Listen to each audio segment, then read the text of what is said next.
Hello बच्चों। मैं Arun sir, आप सभी का मेरे चैनल पे स्वागत है। आज हम एयरफोर्स का एक पेपर डिस्कस करने जा रहे हैं। तो आप अपने जो लोग इस वीडियो को देख रहे हैं वो अपने दोस्तों के साथ शेयर करें, सब्सक्राइब करें, ठीक है, ताकि हम जो है इसको अ, और आगे जो है कि हम इसे बढ़ाते रहें। तो आइए शुरू करते हैं पहला क्वेश्चन पेपर का। और पहला तो हमारा पहला क्वेश्चन है, और डैम्प स्क्विब का क्या मतलब होता है। और डैम्प स्क्विब का मतलब होता है, देखो, और डैम्प स्क्विब जो वर्ड है इसका, डैम्प का मतलब होता है गीला, डैम्प का मतलब होता है वेट, ठीक है। और स्क्विब का मतलब होता है क्रैकर, ठीक। तो जो डैम्प स्क्विब होता है, वेट क्रैकर, वेट क्रैकर यानी कि अगर गीला पटाखा रहेगा, नम पटाखा रहेगा तो वो ब्लास्ट नहीं करेगा, ठीक है। तो वो क्या हो जाएगा, आपका एक फेलियर हो जाएगा, कंप्लीट फेलियर, ठीक है। तो इसका जो ऑप्शन हो जाएगा, ऑप्शन डी हो जाएगा। ऑप्शन इसका क्या होगा, ऑप्शन ऑप्शन नंबर डी हो जाएगा, ठीक। अगला क्वेश्चन है एबॉर्टिव। एबॉर्टिव का सिनोनिम हमें वो करना है। तो देखो, एबॉर्टिव का मतलब होता है कुछ भी जो है कि निष्फल हो जाए, कोई भी चीज़, anything which is unsuccessful, unsuccessful, ठीक है। कुछ भी जो है कि असफल हो जाए तो उसको हम क्या कहते हैं, एबॉर्टिव कहते हैं। अब इसमें एक वर्ड है प्रोडक्टिव। प्रोडक्टिव एबॉर्टिव का जो है क्या हो जाएगा, एंटोनिम हो जाएगा, ठीक है। डाउटफुल का मतलब होता है संदेहास्पद, ठीक है। तो एबॉर्टिव जो है वो क्या है, अनसक्सेसफुल। और अनसक्सेसफुल होने का मतलब कि असफल होना, यानी कि व्यर्थ में चले जाना, तो वेन भी इसका एक मतलब हो जाएगा, ठीक है। अब इसका एक जो मतलब है वो है क्या है, केयरलेस, ठीक है। केयरलेस है, केयरलेस का मतलब होता है लापरवाह, ठीक। तो लापरवाह भी इसका ऑप्शन नहीं बनेगा। तो इसका जो सिनोनिम होगा एबॉर्टिव का, ये हो जाएगा कि आपका यूजलेस। अगले वर्ड पे चलते हैं। अगला वर्ड है, एंटोनिम हमें बताना है किसका, फ्लक्चुएट का, ठीक है। तो देखो, फ्लक्चुएट का मतलब ये होता है कि कोई भी चीज़ स्टेबल ना हो। तो जो भी स्टेबल नहीं रहता है, जैसे इलेक्ट्रिसिटी देखते होगे कभी, मतलब लाइट ऊपर नीचे होती रहती है, तो क्या क्या बोलते हैं हम कि फ्लक्चुएट हो रहा है, वोल्टेज फ्लक्चुएट हो रहा है, यानी कि स्टेबल नहीं होता है कोई भी चीज़, तो उसको फ्लक्चुएट कहते हैं। तो इसमें जो ऑप्शन डिफ्लेक्ट है, एक ऑप्शन जो डिफ्लेक्ट है और एक है डेविएट, इन दोनों का भी मतलब हो जाएगा एक तरीके से फ्लक्चुएट करना, ठीक है। तो ये सिनोनिम हो जाएंगे, ठीक है। स्टेबल जो होगा वो वर्ड होगा जो इसका एंटोनिम हो जाएगा, ऑप्शन सी। रेज का मतलब होता है किसी भी चीज़ को उठाना, ठीक। चलिए आगे बढ़ें। अगला क्वेश्चन है, हमें नरेशन चेंज करना है। They said to him may you die, ठीक। अच्छा, जब हम इस तरह के सेंटेंसेस देखते हैं, may you die, may you live long, may God bless you, तो ये जो सेंटेंसेस होते हैं, इन सेंटेंसेस को हम कहते हैं ऑप्टेटिव। ऑप्टेटिव सेंटेंस होते हैं। और ऑप्टेटिव सेंटेंस जो होते हैं वो होते हैं इच्छा सूचक वाक्य, ठीक है। ऐसे वाक्य होते हैं जो आपके विश को बताते हैं, ये आपकी इच्छा को बताते हैं, ठीक है। तो इसमें डिपेंड करता है कि आपका सेंटेंस क्या है और कैसे कह रहा है। तो उस केस में जो से होता है, से अगर प्रेयर हो रहा है तो हम प्रे का यूज़ कर लेंगे। अगर कोई किसी को कर्ज कर रहा है तो हम कर्ज का यूज़ कर लेंगे से की जगह पे। अगर ब्लेस कर रहा है तो हम ब्लेस का कर लेंगे। कोई किसी के लिए विश कर रहा है तो विश का यूज़ कर लें। तो से जो है कि इतने सारे में चेंज होता है, ब्लेस में, प्रे में, कर्ज में, विश में, ठीक है। अ, अब आए ज़रा, अब मे यू डाई, किसी के लिए मृत्यु मांगना जो है क्या है, कर्ज है, श्राप है। तो इसमें जो है कि हम क्या देखेंगे, एक तो हमारा जो ऑप्शन है कर्ज वाला वो क्या है, ऑप्शन बी है। एक इसमें ये भी दिया है क्योंकि नन ऑफ दीज भी दिया है, ठीक है। तो इस तरह से क्वेश्चन आए तो ज़रा ये हमें ध्यान रखना चाहिए कि क्या हो सकता है, ठीक है। तो अब देखिए कि ये सही है कि नहीं है। तो यू जो होगा वो किसके अकॉर्डिंग चेंज हो जाएगा, हिम के अकॉर्डिंग चेंज हो जाएगा। तो यू जो है वो क्या हो जाएगा, ही हो जाएगा। तो ये क्या है यहाँ पे, दे कर्स्ड हिम, ठीक है। तो ये वाला तो ठीक है यहाँ पे। अब उसके बाद हम यूज़ करेंगे दैट। अब जो यू है वो ही है, ये तो चेंज हो गया। और जो मे है, चूँकि यहाँ पे पास्ट है तो ये पास्ट किस में चेंज हो जाएगा, माइट में चेंज हो जाएगा। तो ये हमारा ऑप्शन जो है वो कौन सा जाएगा, ऑप्शन बी एकदम सही है। चलिए क्वेश्चन नंबर 5। क्वेश्चन नंबर 5 क्या कह रहा है, post the letter, post the letter. अच्छा, इस तरह जब क्वेश्चन आए तो देखो ये हमारे हैं इम्पेरेटिव सेंटेंस, इम्पेरेटिव सेंटेंस है ये, ठीक है। अब देखो इसमें अगर देखा जाएगा तो पोस्ट जो है ये हमारा क्या है, वर्ब है, और जो द लेटर है ये क्या है, हमारा ऑब्जेक्ट है, ठीक। अब इस तरह के जो सेंटेंसेस होते हैं, ये जो सेंटेंसेस सजेशन को भी बताते हैं कि आप किसी को सजेस्ट कर रहे हैं, ठीक है। और सजेशन के अलावा ये जो सेंटेंस होते हैं इस तरह के, ये सजेशन के अलावा ये एक नॉर्मली ये ऑर्डर भी देते हैं ये, ठीक है। ये ऑर्डर देने वाले भी सेंटेंस होते हैं। तो अब इसमें जो है कि आप ये कर सकते हो कि पोस्ट द लेटर को आप एक तो ऐसे, अगर ये सजेशन होता तो आप ये करते the letter should be posted, ठीक है। तो इससे ये पता नहीं चल रहा कि ये सजेशन है कि नहीं है। और जब वर्ब और ऑब्जेक्ट दिया हुआ है तो इसमें हम जो कि बनाते हैं let the letter be posted, let the letter be posted, ठीक है। तो अब देखें कौन सा ऑप्शन है। तो पहला द लेटर बी पोस्टेड तो होगा नहीं, ये ऑप्शन वैसे ही हो जाएगा बाहर इससे। The letter will be posted ये भी नहीं है। तो इसमें जो है कि option let the letter be posted जो है ये है हमारा ऑप्शन नंबर डी सही हो जाएगा। अब हमें क्वेश्चन नंबर 6 पे आते हैं। Spot the misspelt word. क्या करना है, हमें मिसस्पेल्ट वर्ड को ढूंढना है। तो जो पहला वर्ड है अक्यूमुलेट, ठीक है। अक्यूमुलेट जो वर्ड है हमारा, तो अक्यूमुलेट की जो स्पेलिंग होती है ACCUMULATE, तो ये हमारा स्पेलिंग क्या है, सही है। इसका मतलब होता है कोई चीज़ संग्रह करना, इकट्ठा करना, संग्रह करना, ठीक है। डिसिपेट, अच्छा डिसिपेट जो होता है, इस डिसिपेट का मतलब होता है डिसअपियर होना, लेकिन इसकी स्पेलिंग जो है वो गलत लिखी गई है। डिसिपेट होता है DISSIPATE, डिसिपेट। डिसिपेट का मतलब होता है डिसअपियर, ठीक है। डिसअपियर, डिसअपियर, ठीक है। तो इसका जो ऑप्शन हो जाएगा वो क्या हो जाएगा, बी हो जाएगा। डेस्टिट्यूट का मतलब होता है दरिद्र होना, और स्पेल बाइंडिंग का मतलब होता है किसी चीज़ को अपनी तरफ आकर्षित करना, मंत्रमुग्ध करना, ठीक। आगे बढ़ें। एडजेक्टिव हमें बताना है किसका, डिफिशियंसी का। तो डिफिशियंसी का जो एडजेक्टिव होगा वो क्या हो जाएगा, डिफिशिएंट हो जाएगा, ठीक है। चलिए अगला देखते हैं। पेन स्टैंड का हमें प्लूरल बताना है। बहुत ही आसान पेपर है, ठीक है। ये जानबूझ के मैंने आसान पेपर वैसे पिक भी किया है। हमें बताना है, प्लूरल बताना है किसका, पेन स्टैंड का। तो पेन स्टैंड का जो प्लूरल होता है तो ये है वैसे हमारा कंपाउंड नाउन, जिसमें कि ये जो स्टैंड जो वर्ड है ना ये हमारा मेन वर्ड है, तो हम इसमें एस लगा देंगे, तो ये पेन स्टैंड्स हो जाएगा। ये हमारा ऑप्शन बी सही है। क्वेश्चन नंबर 9, हमें क्या बताना है, हमें हिट का पास्ट फॉर्म बताना है। अच्छा एक चीज़ जान लो, कुछ ऐसे वर्ड्स होते हैं जिनके कि सारे फॉर्म सेम होते हैं, मतलब कि फर्स्ट फॉर्म, सेकेंड फॉर्म और थर्ड फॉर्म सेम होते हैं। जैसे हिट है, पुट है, कट है, कास्ट है, कॉस्ट है, फोरकास्ट है, ब्रॉडकास्ट है, स्प्रेड है। तो इनका जो है कि जो सारे फॉर्म जो होते हैं वो क्या होते हैं, सेम होते हैं। तो सारे फॉर्म सेम होते हैं, तो ये क्या हो जाएगा, इसका ऑप्शन नंबर सी हो जाएगा, ठीक है। चलिए अगला है, read the following passage carefully and answer the questions. तो 10 से लेके 10 to 13 जो है ये क्वेश्चंस है हमारे पैसेज के। पैसेज अभी छोड़ते हैं, पैसेज को आखिरी में करेंगे, ठीक है। क्वेश्चन नंबर 14 से लेकर 20 तक हमें फिल इन द ब्लैंक्स करना है। अब पहला जो इसमें क्वेश्चन है 14, हिज स्पेक्टिकल्स, और आगे दिया है क्या, फ्रेम्ड। स्पेक्टिकल्स है और क्या दिया है, फ्रेम्ड दिया है, ठीक है। अब देखिए ज़रा, अब स्पेक्टिकल जो है इसमें क्या है, प्लूरल है, ठीक है। स्पेक्टिकल जो होते हैं वो होता है प्लूरल। तो प्लूरल है तो हम ऑप्शन ए और सी तो हम ऐसे ही काट दें, ठीक है। अब मैं इसमें, अब हमारे पास बी और डी है। अब इसमें स्पेक्टिकल्स हैव फ्रेम्ड करें तो एक चीज़ समझो, सेंटेंस हमारा जब एक्टिव वॉइस में होता है तो उस केस में जो सब्जेक्ट है वो उस वर्ब का सब्जेक्ट भी है और क्या होता है, डूअर भी होता है, ठीक है।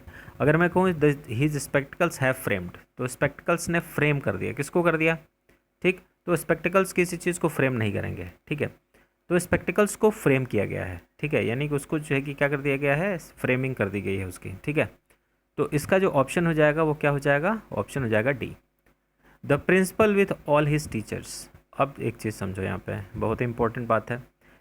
बात यह है कि अगर कोई भी नाउन या प्रोनाउन के साथ अगर हमने प्रपोजिशन लिख दिया, नाउन प्रोनाउन है, प्रपोजिशन है, और फिर जो है क्या है, हमारा नाउन प्रोनाउन है, तो एक चीज़ हमेशा ध्यान रखना कि प्रेपोजिशन के बाद आया हुआ नाउन और प्रोनाउन उस प्रेपोजिशन का क्या होता है, ऑब्जेक्ट होता है। और जब वो ऑब्जेक्ट होगा तो वो कभी भी सब्जेक्ट का काम नहीं कर सकता। ठीक, सब्जेक्ट का काम कौन करेगा, जो बिना प्रेपोजिशन वाला जो नाउन या प्रोनाउन यूज़ किया गया है वो करेगा। तो ये हमारा जो होगा वो सब्जेक्ट हो जाएगा। अब इस क्वेश्चन को ज़रा ध्यान से देखिए। प्रिंसिपल हमारा सिंगुलर है, प्रिंसिपल जो है क्या है हमारा, सिंगुलर है। ठीक है, और दिया है विथ ऑल हिज टीचर्स। ठीक है, तो प्रिंसिपल सब्जेक्ट हो गया, तो क्या हो जाएगा यहाँ पे, इज कमिंग। ठीक है, अगला है शी इज़। अब ये जो वर्ड है HEIR, ठीक है, इसका जो प्रोनाउंसिएशन होता है वो क्या होता है, ऐसे होता है, एयर। ठीक है, अब हम ये जानते हैं कि आर्टिकल एन का यूज हम उस केस में करते हैं जब साउंड हमारा क्या निकलता हो, वोवेल निकलता हो। वोवेल साउंड के लिए हम क्या यूज़ करते हैं, आर्टिकल एन का यूज़ करते हैं। तो she is an heiress to the crown, तो यहाँ पे जो ऑप्शन होगा वो क्या हो जाएगा, बी हो जाएगा। Question number 17, he is fast. ठीक है, अब फास्ट क्या है यहाँ पे, एडवर्ब है। ठीक, अब ये जो है हमारा एडवर्ब है। अब ये एडवर्ब किसके लिए है, ये किसी ना किसी वर्ब के लिए है। ठीक, अब हमें किसी वर्ब को मॉडिफाई करना है। उस वर्ब के पहले जो दिया है वो क्या दिया है, बी फॉर्म दिया है। ठीक, तो हम यहाँ पे क्या यूज़ कर लेंगे, वर्ब का ING, यानी कि सी ऑप्शन हो जाएगा। द रिच प्रे, और हमें भरना है टू फॉर एट ऑन। तो प्रे, देखो एक जो वर्ड है प्रे, जो वर्ड इसमें प्रे है, इस प्रे का मतलब होता है शिकार करना, और एक होता है PRAY, इसका मतलब होता है प्रार्थना करना। तो शिकार करना यानी कि किसका शिकार करते हैं भाई, किसके ऊपर, किसका जो है कि किसको, किसका शोषण करते हैं, जो रिच हैं, जो अमीर लोग हैं, तो वो शोषण करते हैं किसका, गरीबों का। तो ये जो प्रे ऑन हो जाएगा। ठीक है, तो इस क्वेश्चन का जो ऑप्शन हो जाएगा 18 का, वो हो जाएगा ऑप्शन नंबर डी। ठीक है, आगे चलें। I am vexed. अब देखो ये जो वर्ड वेक्स्ड है, ठीक है, वर्ड जो है वेक्स्ड है, तो वेक्स्ड का मतलब होता है परेशान होना, इरिटेट होना किसी चीज़ पे, ठीक, एंग्री होना। तो अगर ये वर्ड अगर आए और ये किसी पर्सन के रेफरेंस में कह रहा है, तो आप इसके साथ हमेशा क्या यूज़ करिए, विथ यूज़ करिए। अगर किसी व्यक्ति के रेफरेंस में है, अगर व्यक्ति के लिए किया जा रहा है, ठीक है, लेकिन व्यक्ति के अलावा अगर कोई है, ठीक है, जैसे मान लीजिए किसी का बिहेवियर हो गया, ठीक है, किसी की बात हो गई, ठीक है, तो उस केस में आप क्या यूज़ करेंगे, एट यूज़ करेंगे। अब ये वेक्स्ड है, किस चीज़ पे है वेक्स्ड, तो मेरे भाई की अनुपस्थिति पे, एब्सेंस पे।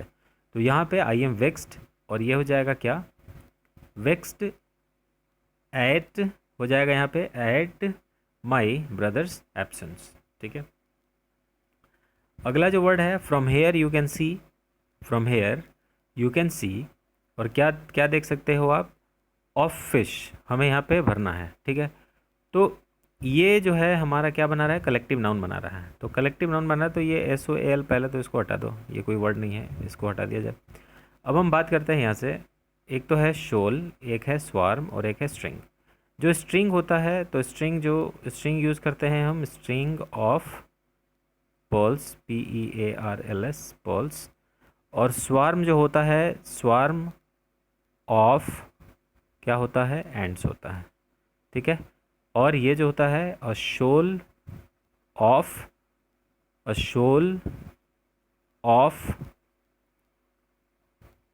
Fish, a shoal of fish. ठीक, तो इसका जो ऑप्शन हो जाएगा वो हो जाएगा ऑप्शन बी। ठीक, आगे चलें। अब हम आते हैं पैसेज पे। ठीक है, पैसेज क्या है, according to the happy planet index. तो हैप्पी प्लैनेट इंडेक्स के अनुसार Vanuatu is the happiest place on the earth. जो वनाटू है वो जो है अर्थ पे सबसे ज़्यादा खुश जगह है। ठीक है, तो वनाटू जो है कि क्या है, हैप्पीएस्ट प्लेस है। जब भी आप ऐसे सॉल्व करते हैं तो आप क्या करें कि जो भी इंपॉर्टेंट चीज़ आपको दिखती है पहले आप उनको हाईलाइट कर दीजिए।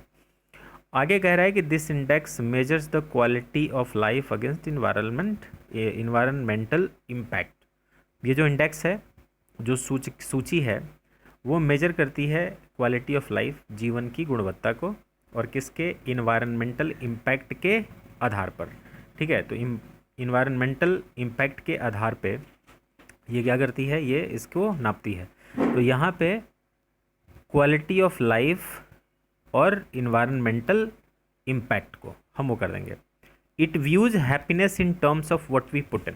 ठीक है, यह देखता है, क्या देखता है, हैप्पीनेस को, ठीक है, किस संदर्भ में, ठीक है, कि हम क्या पुट इन करते हैं, यानी कि हम क्या रिसोर्स लगाते हैं, इन्वेस्ट करते हैं, और उस इन्वेस्टमेंट का आउटपुट क्या आता है, यानी कि उसका परिणाम क्या आता है। तो कह रहे हैं कि जो रिसोर्स हम इन्वेस्ट करते हैं और उसका जो आउटपुट होता है वो क्या होता है, ह्यूमन लाइफ्स के, यानी मानव जीवन के अलग अलग विमाओं पे जो है कि देखा जाता है, और उनकी खुशी के ऊपर देखा जाता है। और आगे कह रहा है, तो यहाँ पे देखो दो चीज़ें हैं कि हम रिसोर्सेज रखते हैं और क्या उसका जो आउटपुट आता है वो क्या आता है, human lifes of different length and happiness. आगे कह रहा है कि it has been designed jointly by the Economics Foundation and Green campaign group Friends of the Earth, both of the United Kingdom. अब देखो ये जो है मिलके डिज़ाइन किया गया है न्यू इकोनॉमिक फाउंडेशन, तो न्यू इकोनॉमिक्स फाउंडेशन और क्या है, green campaign group friends. Green campaign group friends हैं, और ये दोनों के दोनों क्या हैं, यूनाइटेड किंगडम के हैं। ठीक है, और आगे कह रहा है कि ऑफ एशियन कंट्रीज़, और एशियन देशों में वियतनाम का जो रैंक है वो क्या है, 12 है, और इंडिया का जो रैंक है वो 62 है। तो हैप्पीनेस इंडेक्स में क्या है कि इंडिया का जो रैंक है वो 62 है एशिया में, और वियतनाम का क्या है, 12 है। ठीक है, 12th रैंक है। अब कह रहे हैं कि the input index measuring happiness is. Input index क्या है, तो इनपुट इंडेक्स जो है, अगर देखा जाए यहाँ पे, इनपुट यानी कि व्हाट वी पुट इन, तो वो हम क्या करते हैं, रिसोर्सेज हम करते हैं। तो जो इनपुट है वो क्या है, पर्सनल इनकम है, the resources they avail, the disposable money they possess. देखो जो रिसोर्सेज हैं उनके पास, वो क्या है, इनपुट है। तो इसका जो होगा वो ऑप्शन क्या हो जाएगा, बी हो जाएगा। अगला कह रहा है कि the output of the index measuring happiness. अब देखो आउटपुट क्या है, तो आउटपुट जो है, जो what comes out, human lifes on different level and happiness, human lifes on, तो अब देखो human lifes on different length and happiness, तो इसका जो ऑप्शन हो जाएगा वो क्या हो जाएगा, ए हो जाएगा।